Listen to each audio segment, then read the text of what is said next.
The silent politician of a country doctor Manmohan Singh. आज ना पता करेंगे कि हाउ गुड और bad he was for the stock market, because ये फाइनेंस मिनिस्टर थे and during his tenure Harshad Mehta scam happened. फिर ये प्राइम मिनिस्टर थे एंड ड्यूरिंग हिज टर्म 2008 सब प्राइम क्राइसिस हैपेंड। तो स्टॉक मार्केट में रेलेवेंस क्या है क्या नहीं है, आज इसको डीपली एनालाइज करेंगे। मजा बहुत आने वाला है। तो एडिटर यार मैं ये हटा रहा हूँ, तब तक आप प्लीज गाना चलाओ।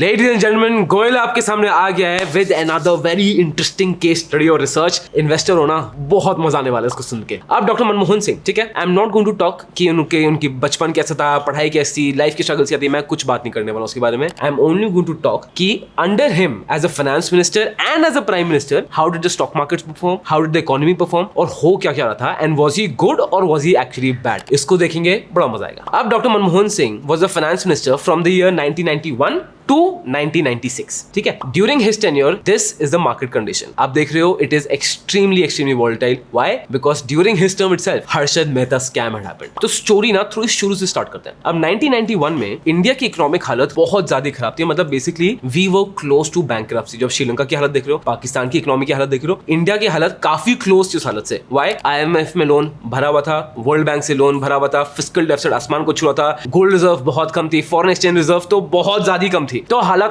A to A बहुत ज्यादा सिवियरली खराब थी। यहाँ पे the year 1991 was the year of reforms। क्यों? यहाँ पे रिफॉर्म आया सबसे बड़ा, जिसके बेनिफिट्स हम आज तक रीप करते हैं, ऑफ लिबरलाइजेशन। जहाँ पे foreign investors were allowed to come in a country, foreign businesses, foreign brands were allowed कि अब वो इंडिया में बिजनेस कर सकते हैं। And this was done when doctor Manmohan Singh was the finance minister and PV Narasimha Rao was the prime minister. इसके बाद doctor Manmohan Singh ने रुपये को डिवैल्यू किया, पहले बाय 9% और फिर डिवैल्यू किया by 11% in just 3 days। Technically stock market बहुत खराब होना चाहिए ना, बट ऐसा हुआ नहीं। क्यों? हर्षद मेहता पूरा बुल रना है। बट एक आराम से सुनो, बहुत मजा आने वाला है। अब जो बजट हुआ था फ्रॉम 91 to 92, तो आप देखोगे ईयर बाय ईयर मैं बजट्स को देखने वाला हूं, क्योंकि as a finance minister budget तो उन्होंने दिया था। उनका टारगेट सेम था, फिस्कल डेफिसिट खत्म करना है। लॉजिक क्या था कि भाई साहब सरकार को पैसे बचाने हैं, कमाने हैं। कैसे कमाएगी? सरकार अपने खर्चे करेगी कम और इनकम बढ़ाएगी ज्यादा। सिंपल। इस वजह से इन्होंने सारी सब्सिडीज हटा दी, even from the basic necessities. Sugar से सब्सिडी हट गई, कुकिंग गैस से सब्सिडी हट गई, फर्टिलाइजर सब्सिडी, मुंह से सुपारी निकाल के बात कर रहे बाबा, सब्सिडी हट गई, पेट्रोलियम से भी हट गई, which again was not a favorable thing। लोगों को समय पॉलिसी बिल्कुल भी अच्छी नहीं लगी थी। Why? Because obviously हम इंडियंस इतने इकोनॉमिकली इंक्लाइन नहीं है, at least majority of a country, right? But long term goals he was very smart. Subsidies हटा दी, प्लस इन्होंने कॉर्पोरेट टैक्स को उस समय 40 से 45% कर दिया। क्या कर रहे थे? सरकार की इनकम बढ़ाओ, खर्चे करो कम, सो दैट हमारा फिस्कल डेफिसिट नीचे है। मार्केट से नीचे आना चाहिए ना, रुपये डिवैल्यू हो गया है, इतना सब कुछ हो रहा है। But surprise surprise, Harshad Mehta happened this time, और इस टाइम पे मार्केट्स पूरा ऊपर गए and from the peak it came down by 55%, जो सबके लिए शॉक था। अब उसके बाद आया budget of for the year 92 to 93, ठीक है। यहाँ पे क्या था? टारगेट सरकार ने बनाया कि फिस्कल डेफिसिट को 6.2 से 5% करना है and to bring in even more private investments. तो हुआ क्या सबके बाद? सबसे पहला FDI started to come into the country, जो अच्छा साइन था। एम्प्लॉयमेंट बढ़ा रहे हैं, बिजनेस बढ़ा रहे हैं, इंडियन बिजनेस के लिए कंपटीशन बढ़ा रहे हैं, सो दैट हमारे प्रोडक्ट्स अच्छे हो तो हम एक्सपोर्ट भी कर पाए।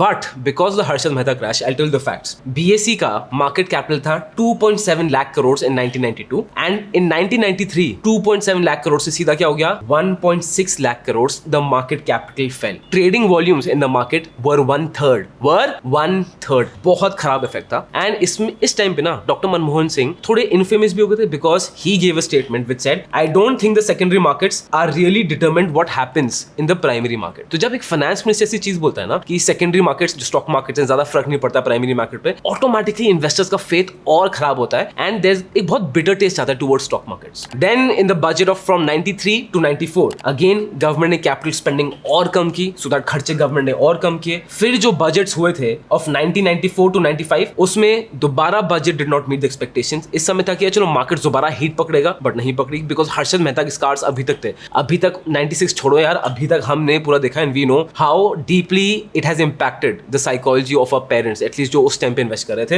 And in the budget of 95 to 96, government tried to get the interest back into the stock markets, but again failed to meet the expectations. And जब वो फाइनेंस मिनिस्टर थे ना, ये था पूरा उनका इन्फ्लेशन का चार्ट जो आपको दिख रहा है. उनके टाइम पे इन्फ्लेशन एवरेज था 10%, which is of course ridiculously bad. तो what can we conclude from this? Because as a finance minister, आप देखोगे I have mentioned much more of his negatives than the positives. But the truth of the matter is that he was never a short-term player. वो सहवाग नहीं थे, वो थे सीधा Rahul Dravid. Why? Because he was thinking of the economy in the long term.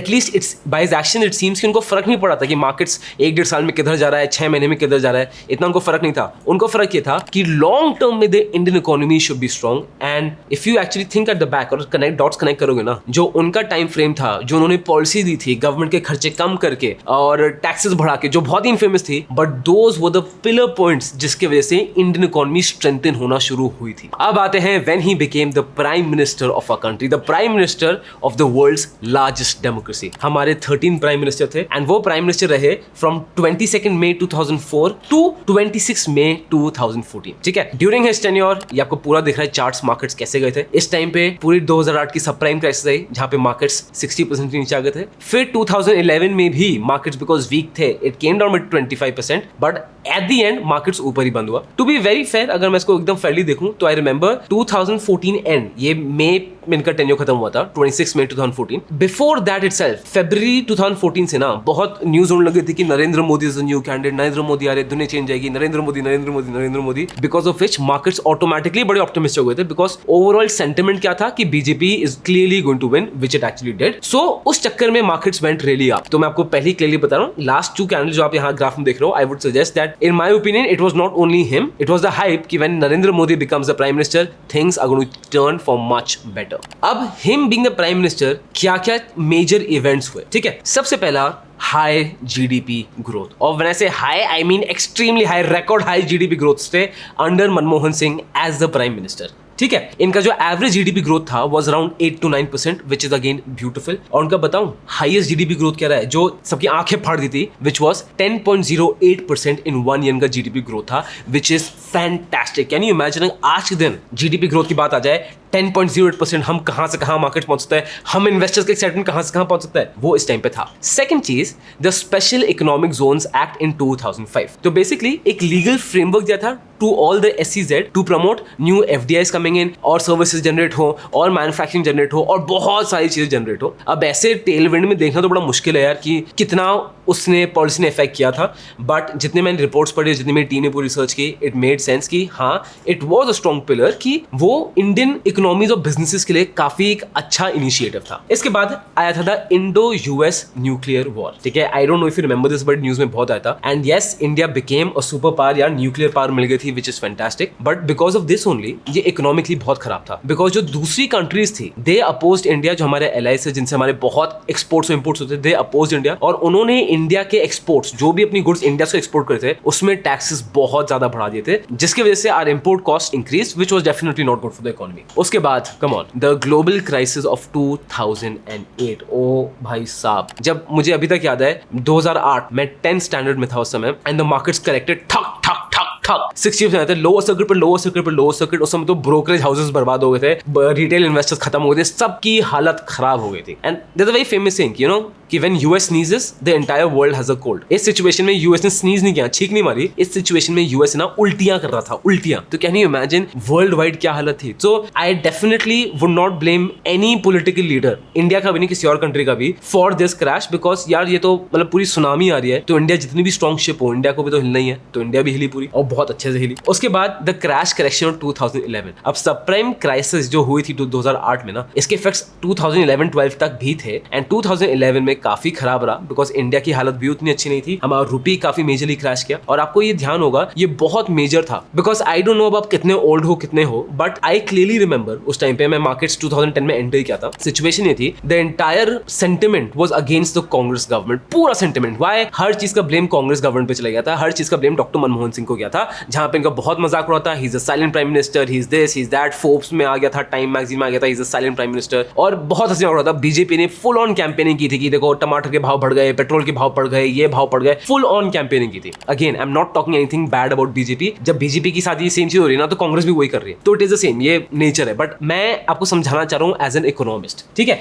काफी situation इनकी control के बाहर थी because the world economy was not doing good. इनकी गवर्नमेंट के लिए सबसे बड़ा चैलेंज था इन्फ्लेशन, जो आपको इस चार्ट से दिख रहा है, the real GDP versus inflation आपको दिख रहा है, बहुत बड़ा चैलेंज था इनके लिए। एंड इन्फ्लेशन पूरी इनकी गलती नहीं थी, वो वर्ल्ड इकोनॉमी ही खराब थी और काफी लोग इनसे परेशान आ गए थे, पूरी कैंपेनिंग हुई थी इनके अगेंस्ट। बट उसके बावजूद if I look at the hard facts, ये देखिए that the growth rates under doctor Manmohan Singh was still much better even after that inflation. Even after this they pulled out very good growth rates. As a matter of fact 2006-07 में 10.08 की GDP growth rate थी, तो which is just beautiful. और ये आपको पूरा chart दिख रहा है कि ये पूरा बड़ा इंटरेस्टिंग ग्राफ है कि आपको दिखेगा कि इंडियन इकोनॉमी में क्या क्या हुआ, क्या क्या नहीं हुआ, जो मेजर टर्न अराउंड से। ये मुझे मनी कंट्रोल से मिला था। So Harsh, what is your take on him? दोस्त टेक ये है, as a prime minister and as a finance minister ना, he faced severe challenges and I'm talking the word severe, and still he came out to be powerful. And अगर economic point of view से देखोगे ना, he was a very prominent figure, you cannot ignore him. और एक और चीज जो आप इग्नोर नहीं कर सकते कि यार हमारा एक पूरा नया यूट्यूब चैनल खुला है जहाँ पे मैं नहीं,